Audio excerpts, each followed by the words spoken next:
আসসালামু আলাইকুম। প্রিয় দর্শক, অন্য মঞ্চের আলাপ চাইতে আপনাদের সকলকে আমন্ত্রণ জানাচ্ছি। আন্তর্জাতিক অপরাধ ট্রাইব্যুনাল বা আইসিটি নামটা শুনলেই মনে হয় গম্ভীর একটা জায়গা, যেখানে মানবতা বিরোধী অপরাধের বিচার হয়। তবে এরই মধ্যে বাংলাদেশের সাবেক প্রধানমন্ত্রী শেখ হাসিনাকে ফাঁসির দণ্ড দেওয়ার পর আন্তর্জাতিক মানবাধিকার সংস্থাগুলোর পক্ষ থেকে আন্তর্জাতিক অপরাধ ট্রাইব্যুনালের বিচার প্রক্রিয়া ও ন্যায় বিচার পাওয়া নিয়ে ব্যাপক প্রশ্ন তোলা হয়েছে। সেসব প্রশ্নকে আরো উস্কে দিয়েছে খোদ ট্রাইব্যুনালের চিফ প্রসিকিউটরের আচরণ। গত রবিবার মানে 23শে নভেম্বর ট্রাইব্যুনাল 1-এ যা ঘটলো তা গাম্ভীর্যকে বুড়িগঙ্গার পানিতে ডুবিয়ে দিয়ে আদালতের পরিবেশকে একেবারে উত্তপ্ত করাইয়ে পরিণত করেছে। গণমাধ্যমের খবরে বলা হয়েছে, চিফ প্রসিকিউটর তাজুল ইসলাম, যিনি রাষ্ট্রের পক্ষে সর্বোচ্চ আইনি ক্ষমতা নিয়ে আদালতে হাজির হওয়া একজন কর্মকর্তা, তিনি আসামি পক্ষের আইনজীবীকে বলেছেন, চুপ থাকুন, কথা বলবেন না, আপনিও আসামি হতে পারেন। আর তারই শাসনের শিকার হয়েছেন সাবেক সেনা কর্মকর্তা জিয়াউল হাসানের আইনজীবী নাজির নাহার। জিয়াউল হাসানের মামলাটি ছিল গুমের অভিযোগে অভিযুক্ত হওয়া ন্যাশনাল টেলিকমিউনিকেশন মনিটরিং সেন্টারের বা এনটিএমসির সাবেক মহাপরিচালককে নিয়ে। দর্শক, এমন খবর কেবল আইনি বিতর্ক নয়, বরং বিচারিক শিষ্টাচার ও ক্ষমতার ব্যবহার নিয়ে গভীর প্রশ্ন তুলেছে। যেখানে একজন প্রসিকিউটরকে ন্যায় বিচারের প্রতিনিধি বা মিনিস্টার অফ জাস্টিস হওয়ার কথা, সেখানে রাষ্ট্রপক্ষের প্রধান আইনি কর্মকর্তা কেন প্রতিপক্ষ আইনজীবীকে এমন কথা বলবেন? দীর্ঘদিন ধরে আইসিটি ফলো করা ব্রিটিশ সাংবাদিক ডেভিড বার্গম্যান বিষয়টি নিয়ে নিজের ফেসবুকে পোস্ট দিয়ে ব্যাপক সমালোচনা করেছেন। আইনজীবীদের আশঙ্কা, আন্তর্জাতিক মহল থেকে প্রশ্ন ওঠার পরপরই বিচারকের সামনেই সরকার পক্ষের সর্বোচ্চ আইনজীবীর এমন ব্যবহার দেশীয় আন্তর্জাতিক মহলে ন্যায় বিচারের নিশ্চয়তা নিয়ে যে আশঙ্কা আছে সেটিকে আরো বাড়িয়ে দিবে। বিস্তারিত জানতে চলুন যাওয়া যাক বিশ্লেষণে। ঘটনাটি ঘটেছিল বিচারপতি মোহাম্মদ গোলাম মর্তুজা মজুমদারের নেতৃত্বাধীন 2 সদস্যের আন্তর্জাতিক অপরাধ ট্রাইব্যুনাল 1-এ। শুনানির সময় আইনজীবী নাজনীন নাহার যখন তার ক্লায়েন্টের জিজ্ঞাসাবাদের প্রক্রিয়া নিয়ে অভিযোগ জানাচ্ছিলেন, ঠিক তখনই চিফ প্রসিকিউটর তাজুল ইসলাম যেন শাস্তির রোলার নিয়ে হাজির হলেন। চিফ প্রসিকিউটর নাজনীন নাহারকে উদ্দেশ্য করে সরাসরি বলেন, চুপ থাকুন, কথা বলবেন না, আপনিও আসামি হতে পারেন। এরপর তিনি যোগ করেন, নাজনীনের বিরুদ্ধে বিভিন্ন জায়গা থেকে অভিযোগ পাওয়া যাচ্ছে। চিফ প্রসিকিউটর এমন খবর গণমাধ্যমে প্রকাশ হওয়ার পর আদালত পাড়ায় এ নিয়ে ব্যাপক আলোচনা শুরু হয়েছে। আইনজীবীরা বলছেন, আইন পেশায় শিষ্টাচার একটি মূল ভিত্তি। প্রতিপক্ষ আইনজীবীকে তার মক্কেলের পক্ষে কাজ করার জন্য ব্যক্তিগত বা পেশাগত হুমকি দেওয়া কোনোভাবেই ন্যায়সঙ্গত হতে পারে না। এটি শুধুমাত্র সেই আইনজীবীর স্বাধীনতায় আঘাত নয়, বরং বিচারিক প্রক্রিয়ার প্রতি জনআস্থা নষ্ট করে। দর্শক, কোর্টে আইনজীবীদের ভূমিকা হলো, তারা কেবল বিচার চান না, তারা ন্যায় বিচার নিশ্চিত করার জন্য কাজ করেন। এজন্য তাদেরকে বলা হয় minister of justice. Chief prosecutor attorney জেনারেলের পদ ও মর্যাদায় হওয়ায় তার নৈতিক দায়িত্ব অনেক বেশি। কিন্তু রোববার তিনি যেভাবে আসামি পক্ষের আইনজীবীকে শাসিয়েছেন, আন্তর্জাতিক আইনের মানদণ্ড অনুযায়ী এটি একটি হুমকি, যার স্থান কোনো আদালতে থাকতে পারে না। 1973 সালের আন্তর্জাতিক অপরাধ ট্রাইব্যুনাল আইনের 17 অনুচ্ছেদের 2 নম্বর ধারা অনুযায়ী আসামির আত্মপক্ষ সমর্থনের জন্য আইনজীবী সহায়তা পাওয়ার অধিকার রয়েছে। একজন আইনজীবীকে যখন তার দায়িত্ব পালনের জন্য হুমকি দেওয়া হয়, তখন তা আসামির সাংবিধানিক অধিকারের সরাসরি লঙ্ঘনের চেষ্টা বলেই মনে করেন আইনজীবীরা। যখন এই উত্তপ্ত বাক্য বিনিময় চলছিল, বিচারপতি মোহাম্মদ গোলাম মর্তুজা মজুমদার চিফ প্রসিকিউটরকে মনে করিয়ে দেন যে নাজনীন একজন আইনজীবী হিসেবে উপস্থিত আছেন। এমনকি ট্রাইব্যুনাল প্রসিকিউটরকে শান্ত হওয়ার ইঙ্গিত দিয়ে বলেন, সম্পৃক্ততা পাওয়া গেলে আসামি করবেন, এখন তো আইনজীবী। অর্থাৎ বিচারকও প্রচ্ছন্নভাবে ইঙ্গিত দিয়েছেন আদালতে দাঁড়িয়ে এই ধরনের কথা বলা উচিত নয়। এক পর্যায়ে প্রসিকিউটর নাজনীনের ব্যক্তিগত আচরণ নিয়ে মন্তব্য করেন, আপনি সব সময় চিৎকার করেন, আপনার আচরণ আপত্তিকর। জবাবে নাজনীনও বলেন, আপনি আপত্তিকর কথা বলছেন। ট্রাইব্যুনালের চেয়ারম্যান শেষমেশ রেফারি হিসেবে কাজ করে বলেন, there is no need to get angry. সাংবাদিক ডেভিড বার্গম্যান মনে করেন, ট্রাইব্যুনালের চেয়ারম্যান বিচারপতি মোহাম্মদ গোলাম মর্তুজা মজুমদার পুরো ঘটনাচক্রে হস্তক্ষেপ করলেও তিনি চিফ প্রসিকিউটরের প্রতি ফার টু অ্যাকোমোডেটিং বা অতিরিক্ত সহনশীল ছিলেন এবং এই ধরনের অভিযোগ বন্ধ করতে আরো কঠোর হওয়া উচিত ছিল। দর্শক, যদি অতিরিক্ত সহনশীল থাকার অভিযোগ সত্যি হয়, তাহলে এই আদালতের বিচার প্রক্রিয়ার স্বচ্ছতা নিয়ে প্রশ্ন আরো বাড়বে। এমনিতেই সাবেক প্রধানমন্ত্রী শেখ হাসিনার ফাঁসির দণ্ডের পর আন্তর্জাতিক নামকরা মানবাধিকার সংস্থাগুলো বড় বড় করে অনেক প্রশ্ন তুলেছে। প্রশ্ন হলো, চিফ প্রসিকিউটর এমন উচ্চ রক্তচাপের কারণ কি ছিল? কারণ নাজনীন নাহার তার ক্লায়েন্ট জিয়াউল হাসানের জিজ্ঞাসাবাদের প্রক্রিয়া নিয়ে এমন কিছু অভিযোগ এনেছিলেন যা শুনলে মনে হবে কোনো থ্রিলার সিনেমার স্ক্রিপ্ট। নাজনীন নাহার আদালতের সামনে 5টি গুরুতর অভিযোগ তুলে ধরেন। প্রথম অভিযোগটি ছিল আইনজীবীর অনুপস্থিতি নিয়ে। তার অভিযোগ, সেফ হাউসে জিজ্ঞাসাবাদের সময় তাকে উপস্থিত থাকতে দেওয়া হয়নি, যদিও আইনে আইনজীবীর উপস্থিতির সুযোগ রয়েছে। তিনি বলেন তাকে জানানো হয়নি, তাকে ঢুকতেও দেওয়া হয়নি। দ্বিতীয় অভিযোগটি ছিল সময় বিভ্রাট নিয়ে। আইনজীবী নাজনীন নাহার অভিযোগ ছিল তাকে কেবল দুপুরের খাবারের বিরতিতে ঢুকতে দেওয়া হয়। 3 নম্বর অভিযোগটি ছিল ভিডিও রেকর্ডিং নিয়ে, অর্থাৎ জিজ্ঞাসাবাদে অবৈধভাবে ভিডিও করা হয়েছে। তাজুল ইসলাম দাবি করেন ভিডিও রেকর্ডিং করা হয়েছে স্বচ্ছতার স্বার্থে, যাতে কেউ মিথ্যাভাবে দুর্ব্যবহারের অভিযোগ করতে না পারে। চতুর্থ অভিযোগটি হলো জিজ্ঞাসাবাদে অনুমোদিত নয় এমন ব্যক্তির উপস্থিতি। গুম সংক্রান্ত তদন্ত কমিশনের সদস্য নাবিলা ইদ্রিস জিজ্ঞাসাবাদে অংশ নিয়েছিলেন, যিনি আইনে অনুমোদিত নন। চিফ প্রসিকিউটর এই অভিযোগের প্রেক্ষিতে আদালতের কাছে দাবি করেন নাবিলা ইদ্রিস বৈধভাবে তদন্তে যুক্ত ছিলেন। তিনি মনে করেন জিজ্ঞাসাবাদ ফলপ্রসূ করার জন্য তদন্তকারী কর্মকর্তা যাকে প্রয়োজন মনে করবেন তাকে পাশে রাখতে পারবেন এবং ভুক্তভোগীর মুখোমুখি হলে আসামি সত্য বলতে বাধ্য হন। দর্শক, আন্তর্জাতিক অপরাধ ট্রাইব্যুনাল অ্যাক্টের 8 নম্বর অনুচ্ছেদ অনুযায়ী তদন্তের উদ্দেশ্যে সরকার একটি সংস্থা প্রতিষ্ঠা করতে পারে।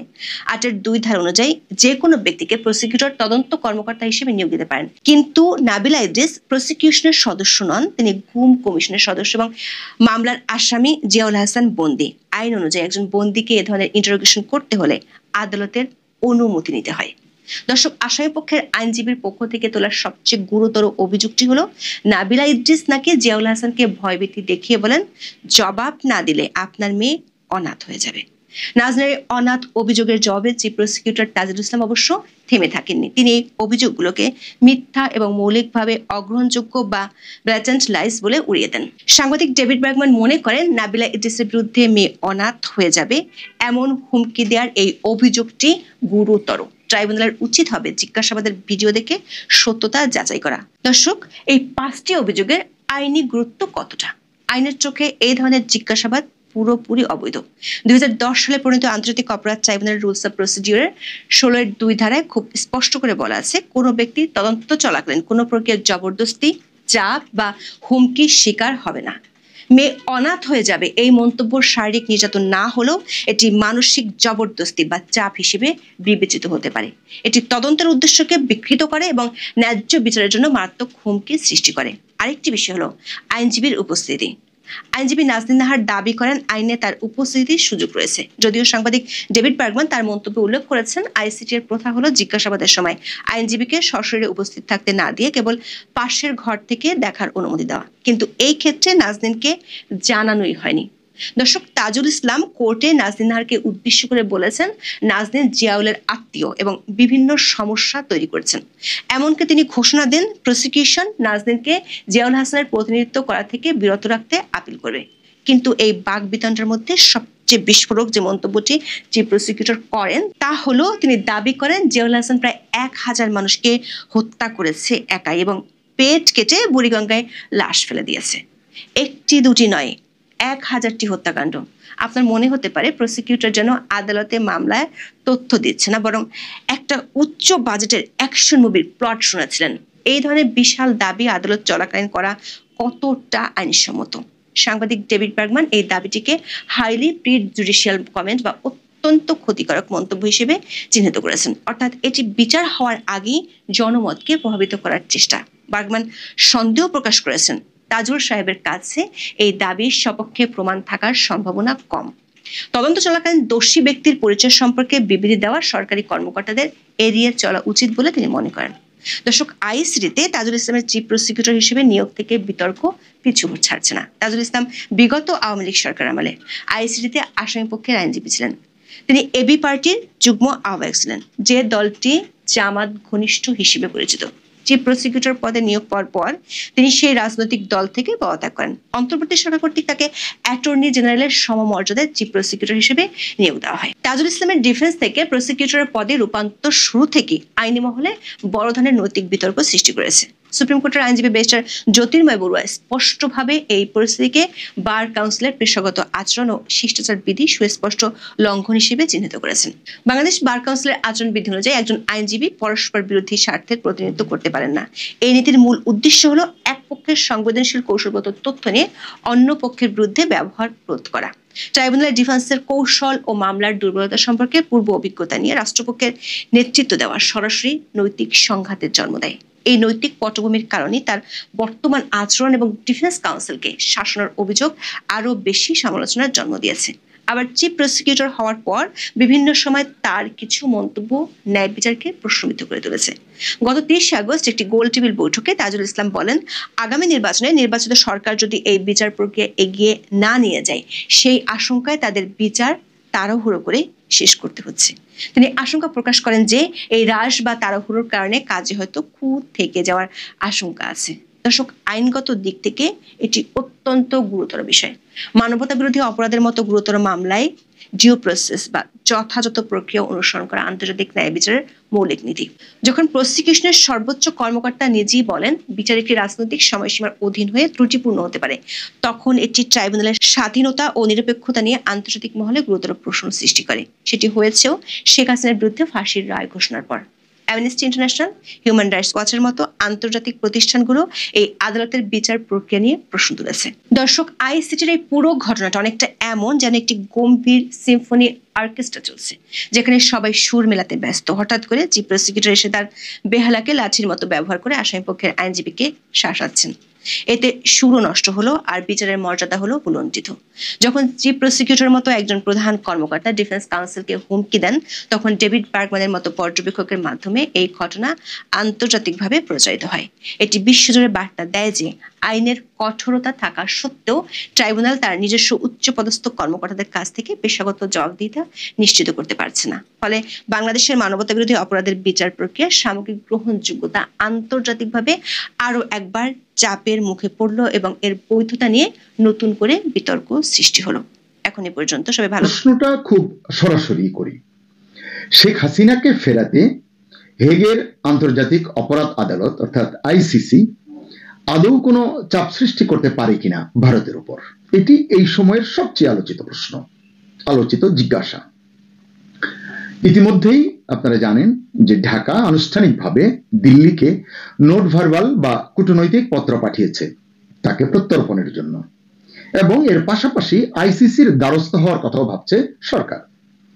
অর্থাৎ ঢাকা ধরেই নিয়েছে দিল্লি শেখ হাসিনাকে ফেরত দেবে না, তাই আইসিসির দ্বারস্থ হওয়ার চিন্তা, আমি যেটুকু বুঝতে পারি।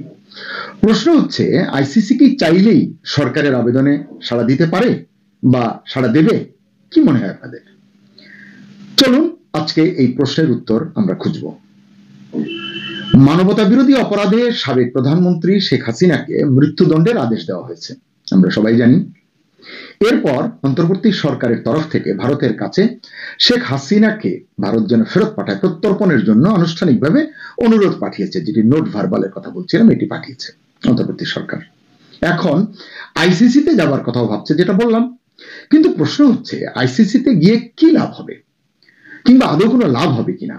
আইসিসি কি ভারতের উপর কোনো চাপ সৃষ্টি করতে পারে? এর আগেও আমরা জানি শেখ হাসিনা এবং আসাদুজ্জামান খান কামালকে ফেরত চেয়ে ঢাকা অনুরোধ জানিয়েছিল দিল্লিকে। তখনও কিন্তু তাদের যে মামলার রায় হয়েছে যেটি ট্রাইব্যুনালে 17 নভেম্বর, এরকম কোনো রায় কিন্তু ঘোষিত হয়নি, কিন্তু তাতেও দিল্লি সাড়া দেয়নি। এখন ট্রাইব্যুনাল মৃত্যুদণ্ডের রায় দিয়েছে। এখন প্রশ্ন হচ্ছে, এখন কি এই চিত্র বদলাবে কিনা? অধিকাংশ বিশ্লেষক বলছেন দিল্লি হাসিনাকে ফেরত দেবে এমনটা মনে করার কোনো কারণ নেই, এমন কোনো লক্ষণও তারা দেখছেন না। এমন প্রেক্ষাপটে সরকারের আইসিসিতে মানে হেগে অ্যাপ্রোচ করার বিষয়টি নিয়ে একটু আলোচনা করি। প্রথমেই প্রশ্ন উঠতে পারে, হেগের আদালত কি সরকারের চাওয়া অনুযায়ী শেখ হাসিনাকে ফেরাতে ভূমিকা রাখতে পারে বা রাখবে বলে মনে করেন? কিংবা আইসিসি কি ভারতের উপর আন্তর্জাতিক চাপ তৈরি করবে? আইনি ব্যাখ্যা যদি দেখি এবং বিশেষজ্ঞদের বিশ্লেষণ পড়ি, এগুলো পড়লে যেটা মনে হয়, মোটা দাগে বা এক কথায়, আইসিসি ভারতের উপর কোনো বাধ্যবাধকতা তৈরি করতে পারে না। তাহলে আইসিসিতে গিয়ে কি লাভ? সরকার কেন যেতে চাইছে? আইন উপদেষ্টা কেন বললেন যাবেন? এটা কি শুধুই আওয়াজ দেওয়া যে আমরা চেষ্টা করছি, নাকি অন্য কোনো মতলব আছে? এই প্রশ্নের উত্তর খোঁজার আগে চলুন কারণটা খুঁজি। কেন আইসিসিতে গিয়ে লাভ হবে না? কেন এটি মনে হচ্ছে বিশেষজ্ঞদের বা আমরা যারা আলোচনা করছি কেন মনে হচ্ছে? বলা হচ্ছে বাংলাদেশ আইসিসির সদস্য, কিন্তু ভারত সদস্য নয়। এর অর্থটা আবার কি? অর্থ হলো বাংলাদেশ রোম স্ট্যাটিউট বা রোম সংবিধিতে স্বাক্ষর করেছে এবং বাংলাদেশের সংসদে এটি অনুমোদন করেছে। ফলে দেশের ভিতরে সংঘটিত রোম সংবিধি সংক্রান্ত কোনো অপরাধের বিষয়ে অথবা বাংলাদেশ সরকার স্বেচ্ছায় রেফার করলে আইসিসি তাত্ত্বিকভাবে তার এখতিয়ার প্রয়োগ করতে পারে, অধিকার খাটাতে পারে। কিন্তু ভারত আইসিসির সদস্য নয়। তারা কিন্তু রোম স্ট্যাটিউটে সংবিধিতে স্বাক্ষর করেছে, কিন্তু এটি ভারতের সংসদে অনুমোদন করেনি। তাই আইসিসির কোনো গ্রেপ্তারি পরোয়ানা মানতে ভারত বাধ্য নয়। খেয়াল করে শুনবেন। এবং ভারতের মাটিতে কোনো অভিযুক্ত ব্যক্তিকে আটক বা ফেরত পাঠাতেও আইসিসি ভারতকে চাপ দিতে পারে না। এটাই মনে হচ্ছে আসলে মূল গেম চেঞ্জার। এখন দেখা যাক আইসিসি কিভাবে কোনো মামলায় ঢোকে বা সম্পৃক্ত হয়, এর সঙ্গে কিভাবে তারা জড়ায়। তাত্ত্বিক ব্যাখ্যায় দেখা যাচ্ছে হেগের আদালত তিনভাবে কোনো বিষয় নিয়ে কাজ করতে পারে। এক, সদস্য রাষ্ট্র, মানে এই যে তাদের সংবিধিতে যে আইসিসির যে সদস্য রাষ্ট্র নিজেরাই যদি মামলা রেফার করে, অর্থাৎ ঢাকা চাইলে হাসিনার মামলা আইসিসিতে পাঠাতে পারত, এখন পারবে না, ব্যাখ্যাটি বলছি। কিন্তু সরকার নিজেই দেশের ভেতরে বিচার করেছে, রায় দিয়েছে এবং এই রায়ে সরকার যে সন্তুষ্ট এটি তারা স্বীকার করেছে। তাই এখন এই মামলা আইসিসিতে রেফার করা এটি আইনি দিক থেকে সঙ্গত নয়। দুই, আইসিসির প্রসিকিউটর যদি শেখ হাসিনার বিরুদ্ধে মানবতা বিরোধী অপরাধের নিজস্ব তদন্ত শুরু করেন, তিনি চাইলে পারেন, শুরু করেন, এবং অপরাধের যদি তিনি প্রমাণ যদি মিলে, তাহলে আইসিসির হস্তক্ষেপের সুযোগ আছে। কিন্তু সেক্ষেত্রে আবার কয়েকটি সুনির্দিষ্ট বিষয় বিবেচনায় নিতে হবে। সেগুলো হচ্ছে অপরাধ কতটা গুরুতর, এখতিয়ারের বিষয়টি, প্রমাণটা দেখতে হবে, সম্পৃক্ততার বিষয়টি দেখতে হবে, ইত্যাদি ইত্যাদি বিষয়। এগুলো দেখার ভিত্তিতে সিদ্ধান্তটি চূড়ান্ত হবে। কিন্তু অভিযুক্ত ব্যক্তি যদি সদস্য নয় এমন কোন দেশে থাকেন, অর্থাৎ এখন যেমন শেখ হাসিনা ভারতে আছেন, তাহলে আবার এটি অসম্ভব, অর্থাৎ বাস্তবে কিছুই করার ক্ষমতা নেই। দর্শক, জটিল হলেও আমি সহজ করে বলবার চেষ্টা করেছি। তিন, জাতিসংঘ নিরাপত্তা পরিষদ যদি রেফার করে, তারা রেফার করতে পারে। রেফার করলে আইসিসির হস্তক্ষেপের একটা সুযোগ তৈরি হয়। কিন্তু এখানেও প্রশ্ন আছে, সেটা হচ্ছে চীন, রাশিয়া, যুক্তরাষ্ট্র এরকম কোন দেশ যদি একটি মাত্র ভেটো দেয়, তাইলেই আবার মামলা ডিসমিস, মানে মামলা শেষ। তাই এই তিনটির কোনোটি বাস্তবে কোনো কাজে আসবে না, এটি বলছেন বিশেষজ্ঞরা, যারা এই বিষয়টি নিয়ে অনেক বেশি দক্ষ, তারা বলছেন। এবার আসুন বিশেষজ্ঞদের একজনের কথা শুনি। আন্তর্জাতিক অপরাধ আদালত নিয়ে কাজের যে দীর্ঘ অভিজ্ঞতা আছে এমন একজন সাংবাদিক এবং গবেষক হচ্ছেন ডেভিড বার্গম্যান। তিনি বলেছেন এই মামলায় আইসিসির কোনোভাবেই হস্তক্ষেপের সুযোগ নেই। কেন নেই? ব্যাখ্যাটি শুনুন। শুরুতেই মামলাটি আইসিসিতে রেফার করলে সুযোগ ছিল, একটু আগে আমি ব্যাখ্যাটি করেছি, আইনের ব্যাখ্যা। কিন্তু এখন বিচার শেষ হয়, সেই পথটাও কার্যত বন্ধ হয়ে গেছে। বার্গম্যান বলেন, সরকার নির্ভুল ও আন্তর্জাতিকভাবে গ্রহণযোগ্য বিচার প্রক্রিয়া চাইলে মামলাটি আইসিসির কাছে পাঠাতো। তার মানে সরকার হতে চায় না, বা দেশের ট্রাইব্যুনাল সেখানে সংস্কার করত, প্রয়োজনীয় সংস্কার যদি করত তাহলে হয়তো একটা পথ খুলতো। কিন্তু তারা এর কোনোটি করেনি। অর্থাৎ সরকার যে আইসিসিতে যাওয়ার কথা বলছে তা আসলে একটি রাজনৈতিক বার্তা মাত্র, এখানে আইনি পথটাও অস্পষ্ট। তাহলে এখন দিল্লি ঢাকার বাস্তব অবস্থানটা কি হবে? দিল্লি কি বলবে, ঢাকা কি করবে? আপনার মনেও নিশ্চয়ই এই প্রশ্ন ঘুরছে যে এখন দিল্লি কি করবে। ভারতের প্রত্যর্পণ আইনে আছে, মানে যেটি বাংলাদেশের সঙ্গে আছে, স্বাক্ষরিত হয়েছে, সে আইনে আছে মৃত্যুদণ্ডের ঝুঁকি থাকলে, মামলাটি রাজনৈতিক চরিত্রের হলে ভারত যে কোনো সময় প্রত্যর্পণ অনুরোধ প্রত্যাখ্যান করতে পারে। এটা শুধু আইনি নয়, পৃথিবীতে এমন অসংখ্য নজির কিন্তু আছে। সুতরাং দিল্লির হাতে শক্তিশালী যৌক্তিক কারণ রয়েছে। তারা চাইলেই বলতে পারে এটা রাজনৈতিক মামলা, এবং আমরা জানি এটা রাজনৈতিক মামলা, আমরা শেখ হাসিনাকে দিতে পারছি না, দিল্লি এটুকু বলে দিলেই শেষ। এদিকে ঢাকা যা করতে চাইছে তার মূল উদ্দেশ্য হচ্ছে একটি রাজনৈতিক বার্তা দেওয়া, একটি আন্তর্জাতিক চাপ সৃষ্টি করা এবং দিল্লিকে নৈতিকভাবে দায়বদ্ধ করেছে এমনটা দেখানোর চেষ্টা। পুরো বিষয়টিকে যদি আমি সামারি করি, সংক্ষেপ করি, অর্থাৎ আইন, কূটনীতি, রাজনীতি এই সব মিলিয়ে যদি এখন অবস্থানটা খুঁজি, দেখা যাবে ঢাকা চেষ্টা করছে, হয়তো করেই যাবে, দিল্লি নীরব রয়েছে, হয়তো নীরবই থাকবে, এবং আইসিসির আসলে আইনত কিছু করার এখানে সুযোগ নেই। তাই এখন প্রশ্ন হচ্ছে বিষয়টি কি এভাবেই হারিয়ে যাবে, নাকি কোথাও কিছু করার সুযোগ আছে, কোনো জায়গা থেকে কোনোভাবে চাপ প্রয়োগের কিছু আছে কি? বিশ্লেষকরা বলছেন চাপ প্রয়োগের একমাত্র জায়গা এখন, খেয়াল করে শুনবেন, দ্বিপক্ষীয় রাজনৈতিক সম্পর্ক, তার মানে বাংলাদেশ এবং ভারত, ঢাকা এবং দিল্লির ভেতরকার ব্যাপার। দুই হচ্ছে ঢাকার লবিং, মানে ঢাকা কিভাবে চেষ্টা করছে তার উপরে কি বলছে। তিন হচ্ছে আন্তর্জাতিক কূটনৈতিক হিসাব, এটিকে কিভাবে তারা কার্যে রূপান্তর করবে, এই বিষয়গুলো। অতএব শেষ কথায় বলতে পারি, শেখ হাসিনাকে ভারত থেকে ফিরিয়ে আনার ক্ষেত্রে হেগের আদালতের ভূমিকা প্রায় শূন্যের কাছাকাছি। এখন বিষয়টি সম্পূর্ণ নির্ভর করছে দ্বিপক্ষীয় রাজনৈতিক সম্পর্ক এবং ভারতের সদিচ্ছার উপর, যে কথাটি একটু আগে বললাম 3টি বুলেট পয়েন্ট আকারে। তার মানে প্রত্যর্পণ চুক্তি একমাত্র উপায়, যদি দুই দেশ সম্মত হয়, ভারত যদি সম্মত হয়, মূলত একমাত্র কার্যকর আইনি পথ হচ্ছে এটা। তবে ভারত সেটা চাই কিনা এটাই কিন্তু মূল প্রশ্ন, এবং সেখানেই কবি নীরব। এখানেই শেষ করছি।